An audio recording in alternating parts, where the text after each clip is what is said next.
भागलपुर सुल्तानगंज थाना क्षेत्र अंतर्गत सोनू कुमार को गोली मारकर जख्मी करने वाले अभियुक्त विशाल कुमार को पुलिस ने कट्टा एवं कारतूस के साथ गिरफ्तार कर लिया है। बता दें कि बीते 12 नवंबर को सुल्तानगंज थाना क्षेत्र अंतर्गत बालूघाट के रहने वाले सोनू कुमार को गोली मारकर गंभीर रूप से जख्मी कर दिया गया था, जिसके बाद थाना में कांड पंजीकृत किया गया। इधर सिटी एसपी डॉक्टर के रामदास ने प्रेस वार्ता कर मामले की विस्तृत जानकारी दी। 24 को सुल्तानगंज थाना को एक सूचना मिली कि बालूघाट में रहने वाले सोनू कुमार को गोली मारकर गंभीर से घायल कर दिया गया।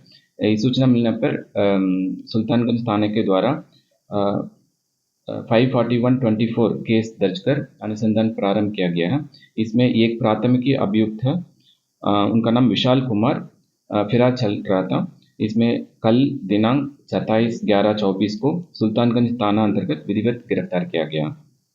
इनको भी आपराधिक इतिहास पता चल रही है। इसमें एक ही प्राथमिक अभियुक्त है, उनको गिरफ्तार किया गया। इसका घटना का कारण है प्रेम प्रसंग। सोनू और विशाल कुमार का बहन पहले उनको प्रेम प्रसंग चल रहा था, उसके बाद उनको शादी हुई है। इसके बाद सोनू उनका बहन का फोटो वायरल कर रहा था, इसी चीज लेके विरोध किया गया है। इसी क्रम में विशाल कुमार सोनू को गोली मारकर गंभीर से घायल कर दिया गया है। अभी उनको इलाज जा रही है, हॉस्पिटल में इलाज जा रही है।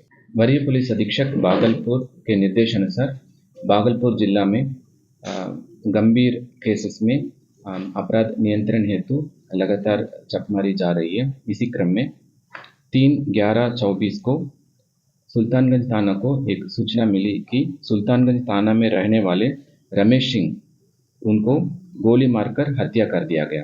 इस सूचना मिल पर सुल्तानगंज पुलिस तुरंत घटनास्थल पहुंच करके अनुसंधान प्रारंभ किया गया है। सुल्तानगंज थाना में 524-24 केस दर्ज करके अनुसंधान प्रारंभ किया गया है। इस केस का गंभीरता लेते हुए एक विशेष टीम गठन किया गया है। इसी टीम पे पुलिस उपाधीक्षक विधि व्यवस्था, सुल्तानगंज थानाध्यक्ष और अन्य पुलिस कर्मियों और तकनीकी शाखा शामिल थे।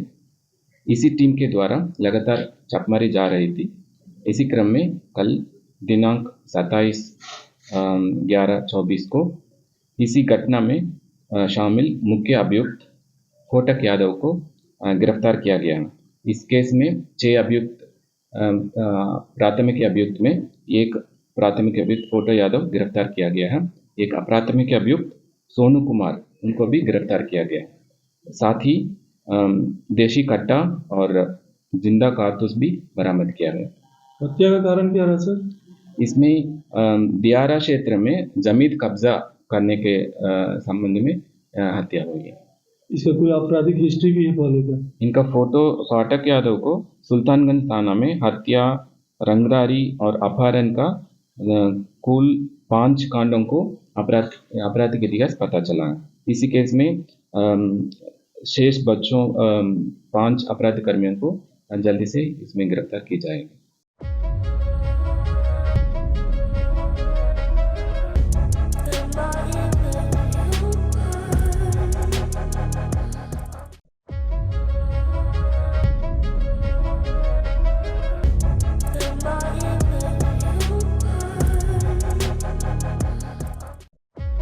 भागलपुर मुस्लिम एजुकेशन कमेटी में विवाद के बीच चुनाव की संभावित तिथि घोषित हो गई है।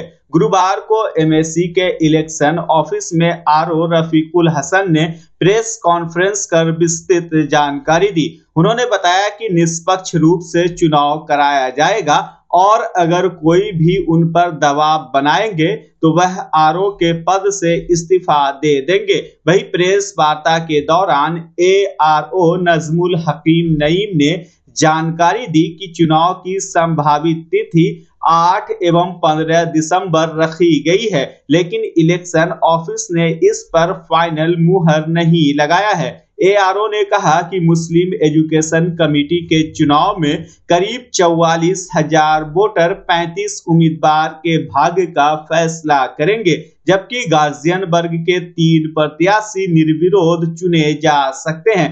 चुनाव एमएससी कैंपस में ही होगा और इसके लिए 60 बूथ बनाए जाएंगे। चुनाव की प्रक्रिया और मतदान के दिन किसी प्रकार की बाधा उत्पन्न न हो, इसके लिए सुरक्षा के मद्देनजर जिला और पुलिस प्रशासन से मजिस्ट्रेट और पुलिस बल की मांग की जाएगी। बता दें कि करीब 10 साल बाद एमईसी का होने वाला यह चुनाव काफी विवादों में है। नियम के अनुसार हर 5 साल पर चुनाव होना तय है।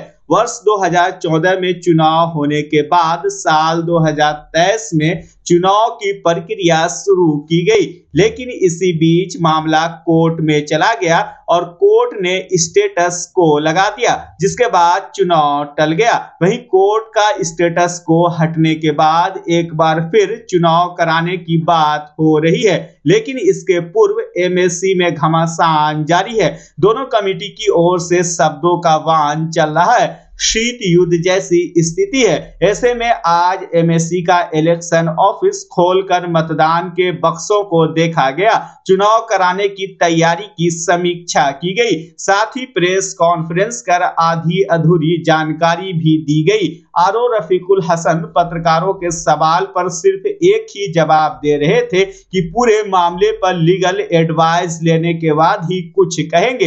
हालांकि इस बीच आरओ ने स्पष्ट कर दिया कि कोर्ट में लगे स्टेटस को के दौरान कमेटी ने जो निर्णय लिया वह गलत है। सुनिए प्रेस कॉन्फ्रेंस में आरओ रफीकुल हसन एवं एआरओ नजमुल हकीम क्या कुछ कह रहे हैं।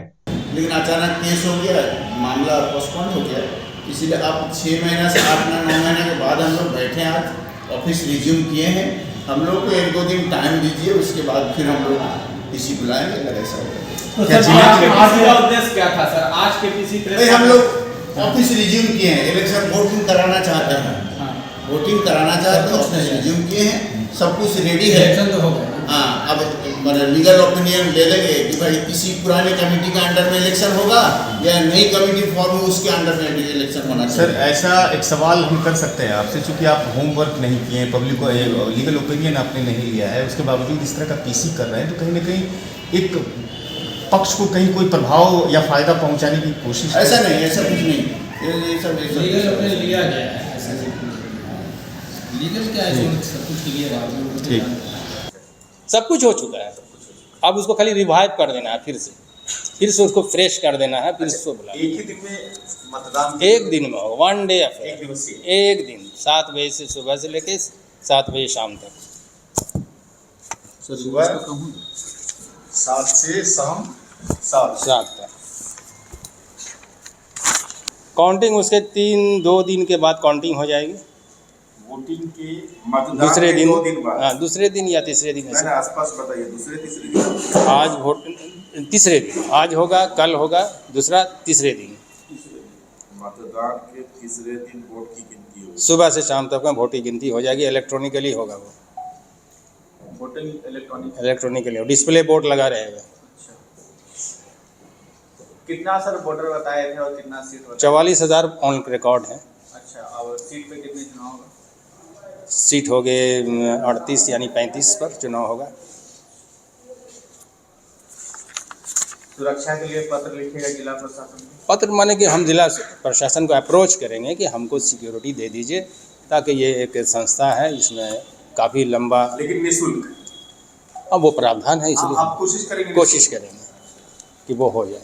अभी हमने कहा ना कि कोर्ट ने रोका था, कोर्ट ने क्या कर दिया? उन्होंने स्पष्ट कर दिया कि अगर ज़्यादा दिक्कत होगा तो मैं सचिव पद, आयोग के पद से रिजाइन कर दूंगा, मैं ऐसा इलेक्शन नहीं कराऊंगा। ये ठीक है कि उनकी ये सोच है कि हम अनफेयर इलेक्शन नहीं करा सकते, जी, दबाव में भी नहीं करना। क्या कारण है जो इस शब्द का उन्होंने यूज कर लिया कि मैं इस्तीफा दे दूंगा लेकिन मैं गलत पर नहीं काम करूँगा? कहीं ना कहीं लगता है कि दबाव बनाया जा रहा है।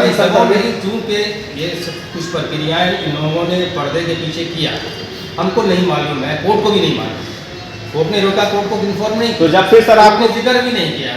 आपको आप प्रक्रिया मालूम नहीं है, हमको भी कुछ नहीं मालूम। एक और प्रश्न का सर, आपको अगर इलेक्शन पता नहीं कमीशन तो को ये लगेगा इसमें ये सारी कार्रवाई अगर गलत हुई है तो क्या उसको आप निरस्त करेंगे, रद्द करेंगे? उसको निरस्त इलेक्शन कमीशन किसी को निरस्त नहीं कर, उसको हॉल्ट कर सकता है, इनएक्टिव कर सकता है। तो सर उनके फिर बाद में जो हॉल्ट लिए आएगा वो डिसीजन को तो आप रद्द कर सकते हैं ना। रद्द कैसे करेगा? इलेक्शन कमीशन किसी को रद्द नहीं, उसको हॉल्ट कर सकता है, इनएक्टिव कर सकता है, सक्रिय नहीं रहेगा, निष्क्रिय। यानी कि जो पिछले 9-10 महीना में सब निष्क्रिय रहे, इलेक्शन में निष्क्रिय रहे, इन्होंने मीटिंग किया, किसी को बहाल कर दिया, ये सब निष्क्रिय रहेगा। ये सारी प्रक्रिया को आप निष्क्रिय कर देंगे? निष्क्रिय है already by order of the court. वो है कोई कहेगा कि जनरल सेक्रेटरी नया हो गया, कोई कहेगा कि ये प्रेसिडेंट नए हो गए, ये सब निष्क्रिय है। दीज आर नॉट जब सर निष्क्रिय ऑल मीनिंगलेस। 23 तारीख को 23 नवंबर की रात में प्रोफेसर फारूक अली ने उर्दू गर्ल्स स्कूल के जो सचिव है उसको टर्मिनेट कर दिया, वो भी गलत है। तो क्या फारूक अली ने सही किया? नवंबर को जजमेंट आ गया, वो भी गलत है, वो सब गलत है।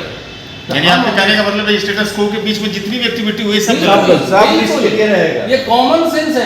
इधर प्रेस कॉन्फ्रेंस समाप्त होने के बाद नई कमेटी के कुछ सदस्य एमएससी के इलेक्शन ऑफिस में आकर एआरओ नजमुल हकीम की बातों पर आपत्ति जताने लगे, जिसके बाद पुरानी कमेटी के सदस्य भी वहां पहुंच गए और फिर दोनों पक्षों के बीच कहासुनी शुरू हो गई। हम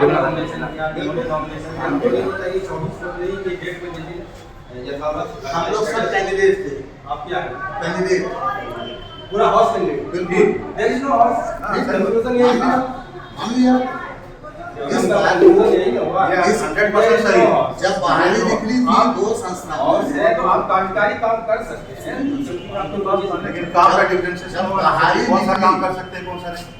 जो काम चलाओ फाइनेंशियल नहीं होगा, पॉलिसी मैटर नहीं, पॉलिसी मैटर होगा, कौन सा होगा? अपॉइंटमेंट होगा। नहीं वही तो हुआ। तो why they are doing this? Why you are not कौन किया है? हाँ, ये सुनिए ना सर, हमसे यही प्रश्न बात है सर, यही बात ये है। सिर्फ दो आदमी ने इसको परमिशन दिया। हाँ, प्रेसिडेंट और जनरल सेक्रेटरी ने पावर दिया बाहरी के लिए स्पेशल ऑर्डर। वाली का ऑर्डर कोर्ट से तो परमिशन नहीं विदाउट मिली। Seeking the permission of the court, conduct of court कर विदाउट दिया। इन्फॉर्मिंग द कोर्ट, आपको भी आपसे भी परमिशन ले लिया, ठीक है, कोई ले दिया। उसके बाद जनरल मीटिंग हुई लगातार 4 घंटे। मैंने सवाल किया, बोले कोई स्टेटस लगा हुआ है लेकिन हमारे ऊपर आचार संहिता नहीं है, इसलिए हम काम कर रहे हैं। हमारे यहाँ आचार संहिता लगा हुआ, तो जब सब काम गलत हुआ तो फिर इलेक्शन में तब तो फिर हमारा कमेटी चुनाव को जायज है सर। जब आप ये कर ही रहे हैं, आप तो बिल्कुल इक्वल का मैटर है, आप उनको कहते हैं गलत है तो हम भी गलत नहीं, हम भी सही नहीं। हम तो 42 आदमी एक साथ है ना सर, वहाँ तो 2 आदमी का फॉर्मूला है, वहाँ से 2 आदमी ने पूरा डिसीजन लिया। मेरे पास 42 आदमी थे, 37 आदमी उस दिन प्रेजेंट थे, तब हमने अपनी सरकार बनाई। क्या कहते हैं आप उस 2 आदमी को गलत कहते हैं, कहते हैं सब हम भी तो गलत, फिर आप तो सिर्फ हमको गलत ठहरा रहे हैं ना। उनको भी गलत है। तो फिर आप मेरे जनरल सेक्रेटरी के अंडर में इलेक्शन होगा, वो भी फिर इलेक्शन तो कोई एक आदमी ने कराएगा, ठीक जो है। पहले से था। नहीं पहले से वाला बात नहीं हुआ सर। नया था तो फिर आप उसको रद्द कीजिए ना सर, उसके किए हुए सारे कानून को, उसके किए हुए सारे काम को जो फरवरी से लेकर अभी तक है। और इसके लिए जो भी हम लिख के देंगे। केस फाइल होने के बाद जी कोई भी कमेटी पूरे पावर के साथ एग्जिस्ट नहीं करे, बिल्कुल, वो फारूक साहब की कमेटी हो और कोई भी कमेटी बिल्कुल नहीं करे। बिल्कुल आपकी बात में सच्चाई है। आपकी कोई भी अगर कंस्टिट्यूट किए ना वो आप वैलिड समझेंगे और ना फारूक साहब हम बिल्कुल आपसे एकदम मुतमईन है, बिल्कुल मुतमईन है, आपसे मुतमईन है। ये जब बोले तब हम आए कि या तो दोनों गलत है या फिर दोनों सही है, या दोनों सही, एकदम सही। और अगर दोनों गलत है उनका सारा डिसीजन कैंसिल होगा, और दोनों सही है तो मेरी कमेटी फॉर्म में उनसे हम आएगी। मांगने जा रहे हैं between this 10 month what has been done, क्या डिसीजन आपने लिया। अगर आपने फाइनेंशियल लिया है, पॉलिसी मैटर में लिया है, तो हम लिख देंगे, हम लोग तीनों ये रद्द किया जाता है। इलेक्शन तो होगा। हाँ इलेक्शन होगा, इलेक्शन के बाद फिर नई बॉडी वो बनेगी, इसको लेगा अपना सारा चीज कंस्टिट्यूट करेगा। एमएससी के अंदर किसी इदारे के अंदर में अगर सदर सेक्रेटरी मेंबर है उसको हाउस ने अप्रूव वो एक ही बात है, वो एक ही बात है। आपको भी रद्द किए हैं वो डिसीजन एक ही हो गया, वो जो भी डिसीजन फरवरी से अब तक लिए वो सब अब आएगा। निरस्त होगा। हम अभी क्या बोले, बोले पत्रकार जी यहीं पर है, उन्होंने कहा कि सब एडहॉक माना जाएगा अगर किसी का फाइनल या तो दोनों गलत है या दोनों सही। वो फाइनल गलत नहीं है। अगर दोनों गलत है तो दोनों सही नहीं हो सकता, दोनों गलत है। हम आपकी बात मानते हैं सर। अगर दोनों गलत है तो रद्द होगा। उनका किया हुआ सारा काम फरवरी से अभी तक और सही है तो हम फॉर्म में किसी लोग का आगे हमको लीगल ओपिनियन लेने दीजिए। बिल्कुल हम लोग वोटिंग दे देंगे। हम लोग अरे मेरा काम का देखो कम से कम वो सॉरी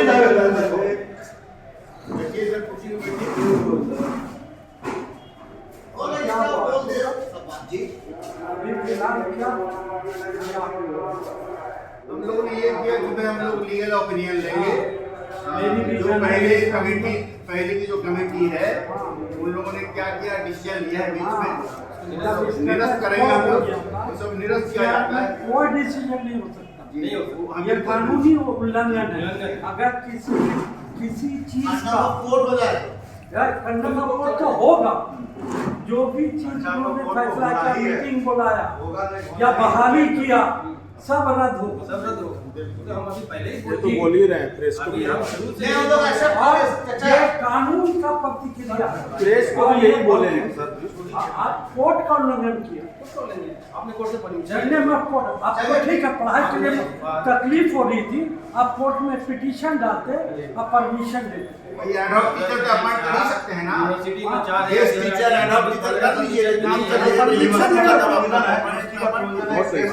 गेस्ट टीचर हो रहा है, आप लोग पढ़ा दे,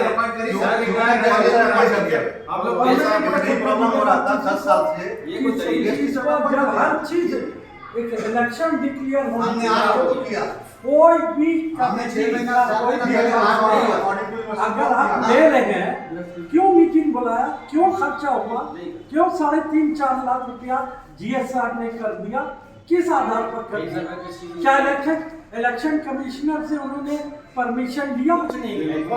हमने इवन नॉट इन्फॉर्म, हाँ? इवन इन्फॉर्म भी नहीं, इन्फॉर्म भी नहीं हम किया। जो सुने तो हमने फारिग साहब कहा और- है have you seek the permission from the court. बस that's all। उसके अलावा भी sir he is acting like this all in all he नहीं करना चाहिए। दूसरी बात, आप खर्च के लिए भी कोई भी चीज के लिए इलेक्शन कमीशन जब बना दिया तो एक इंच का परमिशन इलेक्शन कमीशन से लेना होगा।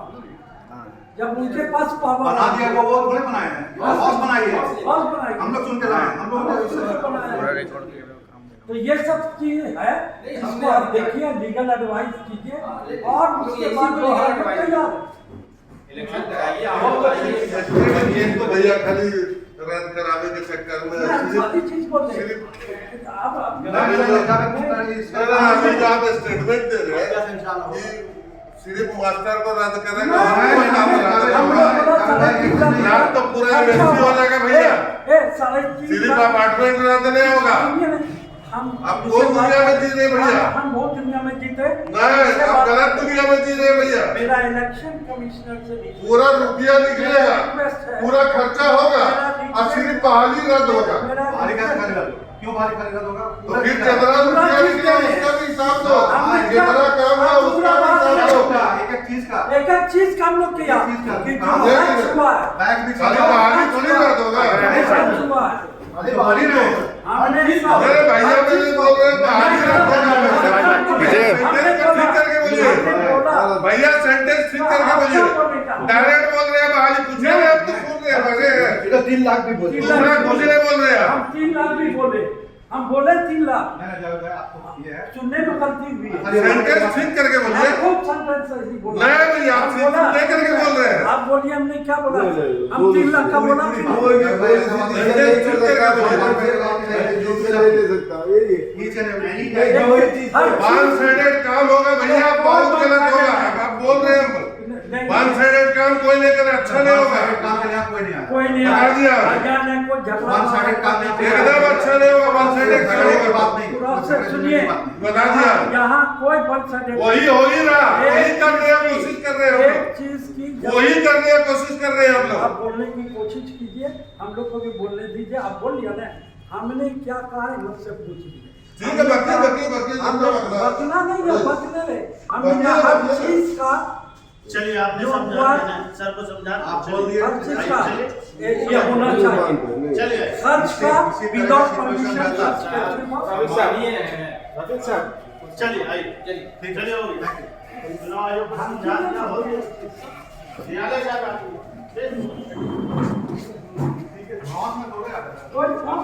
बाहर आ गए अपने चैम्बर से। नहीं, वो अपनी बात रख के गए और हम अपनी बात भी बताए। लीगल ओपिनियन लेंगे, लोगों को फिर पूछना होगा, आके पूछेंगे, उसके बाद ही इलेक्शन का डेट डिक्लेयर होगा, उसके पहले कुछ भी नहीं होगा।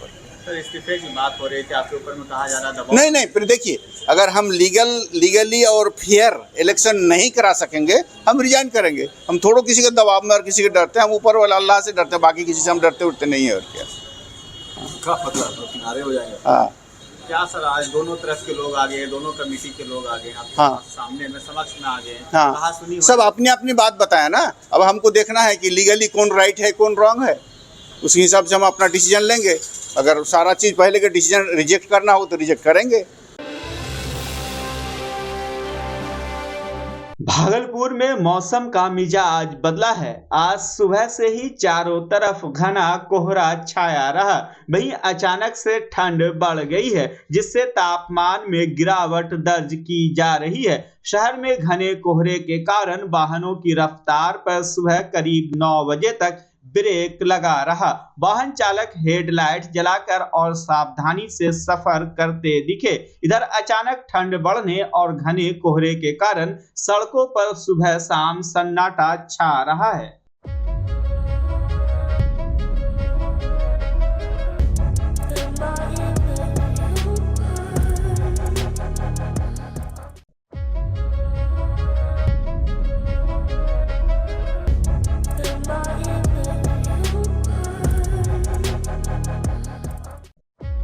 तिलकामाझी भागलपुर विश्वविद्यालय में अनुकंपा आश्रितों को कुलपति के आवासीय कार्यालय में बुधवार की शाम नियुक्ति पत्र सौंपा गया। कुलपति प्रोफेसर जवाहरलाल और रजिस्ट्रार डॉक्टर रामाशीष पूर्वे ने सभी को नियुक्ति पत्र सौंपा। मौके पर कुलपति ने कहा कि आश्रितों के प्रति टीएमयू प्रशासन की सहानुभूति है। इस दौरान 8 आश्रितों को नियुक्ति पत्र दिया गया। 8 आश्रितों में मुरारका कॉलेज में गौरव कुमार, जेपी कॉलेज में विवेकानंद शुभम, सबौर कॉलेज में Roshan Kumar Singh, central office TMU में राजकुमार, पीजी दर्शन शास्त्र विभाग में मिल्की उपाध्याय, सबौर कॉलेज में नवीन कुमार निकुंज, पीबीएस कॉलेज बांका में भुवन कुमार एवं विश्वविद्यालय कार्यालय में सिपिन कुमार को तैनात किया गया है। नियुक्ति पत्र लेने वाले राजकुमार को वार्ड सर्वेंट जबकि अन्य 5 कर्मियों को निम्न वर्गीय लिपिक का पद मिला है। इस अवसर पर रजिस्ट्रार डॉक्टर रामाशीष पूर्वे, एफए दिलीप कुमार, सुनील कुमार, श्रीमंत मुखोपाध्याय, डॉक्टर दीपक कुमार दिनकर, प्रमोद कुमार समेत कई कर्मी मौजूद थे। गौरतलब हो कि 29 सितंबर 2024 को अनुकंपा समिति ने 8 आश्रितों को नियुक्ति करने के लिए सहमति प्रदान की थी। कि देखिए, ये नियुक्ति जो पत्र वितरण किया गया है या अनुकंपा के आधार पर किया गया है। इनके पिता या जो भी गार्जियन यहाँ पर पहले काम कर रहे होंगे, उनकी डेथ हुई।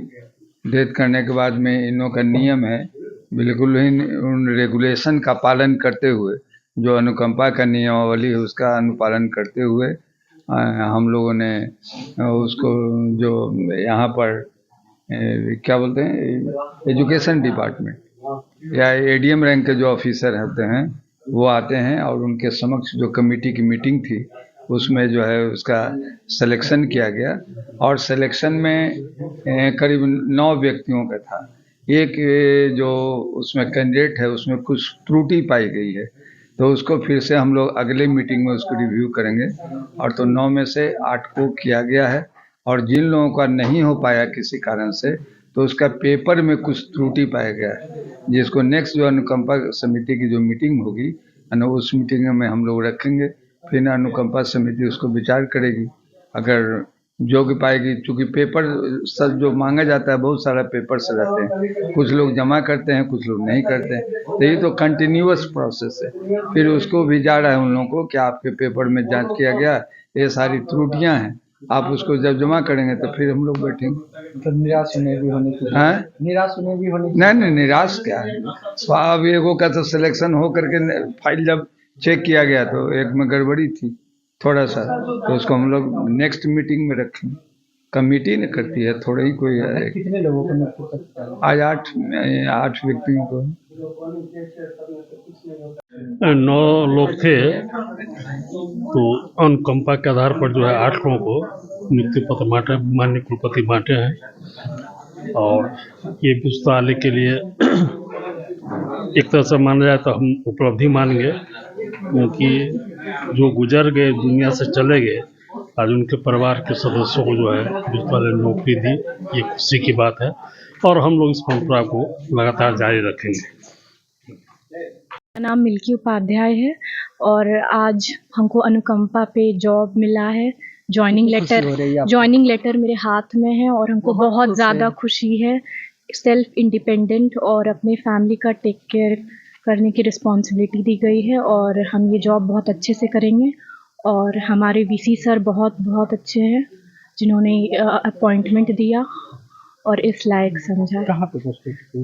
मेरा पोस्टिंग पीजी डिपार्टमेंट फिलॉसफी। कितने दिनों से पेंडिंग था? 1 साल से पेंडिंग था। क्या नाम है उसमें? मिल्की उपाध्याय। कहाँ की रहने वाली है? लालबाग तिलका जी। बच्चा जब जन्म लेता है तो कई बार बच्चा तुरंत नहीं रोता है, रोने में देर हो जाता है। ऐसे में बच्चा क्षतिग्रस्त हो जाता है और उसके बचने की संभावना कम हो जाती है। और यदि बचा तो भविष्य में उसमें विकलांगता की समस्या आती है, जिसे सीपी कहते हैं, जिसका कोई माकूल इलाज नहीं है और ज़िंदगी भर बच्चा विकलांगता से जूझ सकता है। ऐसे में पूरे संसार में कूलिंग थेरेपी का सहारा लिया जाता है। जन्म से ठीक 6 घंटा के अंदर यदि उसको कूलिंग थेरेपी दिया जाए तो उससे उसका सीपी की समस्या कम होती है और बचने की भी संभावना बढ़ती है। पहली बार बिहार झारखंड में आपके शहर के स्नेह नवजात शिशु बाल सेवा केंद्र में यह मशीन उपलब्ध है। कभी भी ऐसी बात हो कि बच्चा रोने में विलम्ब हो गया तो आप स्नेह नवजात शिशु बाल सेवा केंद्र में जरूर संपर्क करें।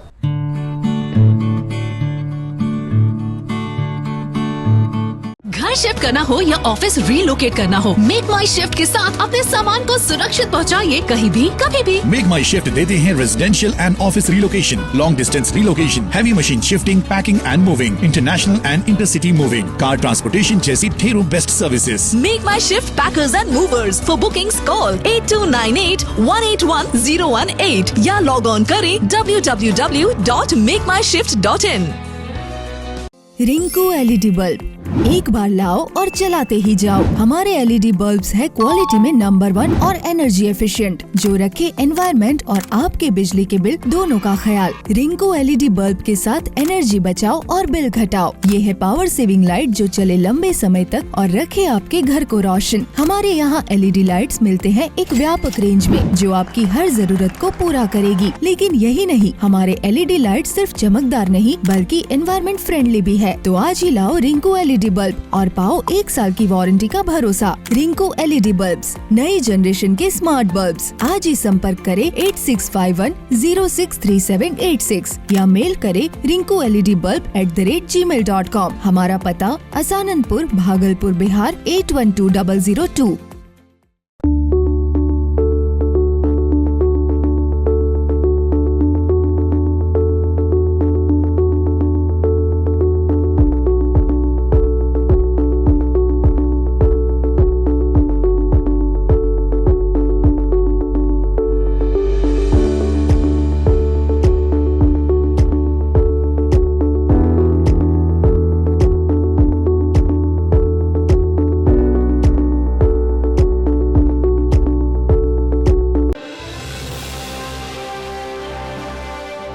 आरक्षण की मांग को लेकर राजद कार्यकर्ताओं ने भागलपुर समाहरणालय परिसर में आज एक दिवसीय धरना दिया। धरना पर बैठे राजद कार्यकर्ताओं ने कहा कि बिहार के साथ केंद्र सरकार अनदेखी कर रही है। केंद्र सरकार और भारतीय जनता पार्टी मिलकर बिहार के लोगों का हक मार रही है। धरना प्रदर्शन का नेतृत्व राजद के जिला अध्यक्ष चंद्रशेखर यादव ने किया।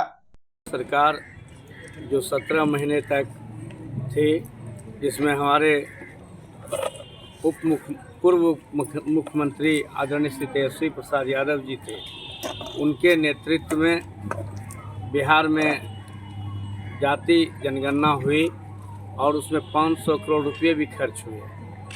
उसके आधार पर शहीद जगदेव सिंह का जो नारा था, जिसकी जितनी आबादी उसकी उतनी हिस्सेदारी के आधार पर बिहार में आरक्षण की सीमा को 65% करने का काम हमारे आदरणीय नेता प्रतिपक्ष श्री तेजस्वी प्रसाद यादव जी ने किया था। और उस समय सभी जो दल था सभी का उस पर हामी भी भरी गई थी, लेकिन जब पलटू चाचा नीतीश कुमार ने पलटी मारी और बिहार में एनडीए की सरकार बनी तो वो 65% आरक्षण की सीमा को दबा दिया गया अपने सहयोगी दल भाजपा के कहने पर। और भारतीय जनता पार्टी के लोगों ने कोर्ट में भी जाने का काम किया था आरक्षण के खिलाफ में। इसलिए इस आरक्षण जो 65% आरक्षण को दबाया जा रहा है उसको हम लोग लागू करवाने के लिए यथाशीघ्र 65% आरक्षण को लागू करो, और जिससे हमारे आदिवासी भाई, दलित भाई, पिछड़ा भाई, अत्यंत पिछड़ा भाई का जिसका जो शैक्षणिक, राजनीतिक और सामाजिक स्तर पर उनका रहन सहन का स्तर कैसे आगे बढ़ेगा, उसके लिए 65% आरक्षण लागू करना अति आवश्यक है। इसके लिए हम लोग आज राष्ट्रीय जनता दल के परिवार भागलपुर यहाँ धरना देने का काम किया है। परिचय बताइए। मेरा नाम चंद्रशेखर प्रसाद यादव, जिला अध्यक्ष राष्ट्रीय जनता दल भागलपुर।